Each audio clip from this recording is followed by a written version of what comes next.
புதுமை மக்களின் ஒரே நம்பிக்கை காங்கிரஸ் உத்தரவாதம் 2026 முன்னெடுத்து மதசார்பற்ற முற்போக்கு கூட்டணி சார்பில் காமராஜ் நகர் சட்டமன்ற தொகுதியில் காங்கிரஸ் கட்சி சார்பில் பி.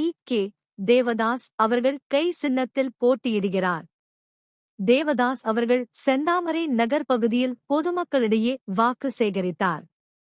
இந்த வாக்கு சேகரிப்பில் கள்ள லாட்டரி, கேசினோ சூதாட்டம், கஞ்சா விற்பனை, ரெஸ்ட்ரோபார் ஆகியவை வராமல் தடுக்கவும், காமராஜ் நகர் தொகுதியை வளர்ச்சி பாதைக்கு கொண்டு செல்லவும், இளைஞர்களின் எதிர்காலத்தை காப்பாற்றவும், காமராஜ் நகர் தொகுதி இழந்த பெருமையை மீட்டெடுக்கவும், காமராஜ் நகர் தொகுதியை மீண்டும் காங்கிரஸ் தொகுதியாக மாற்றுவதாகவும் மேலும் கை சின்னத்தில் தனக்கு ஓட்டு போடுமாறு வாக்கு சேகரித்தார்.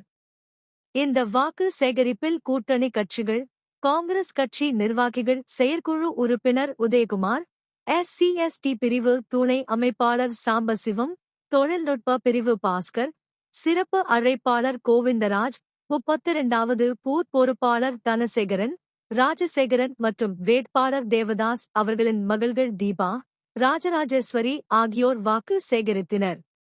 இந்த நிகழ்வில் தொண்டர்கள் திரளாக கலந்து கொண்டனர்.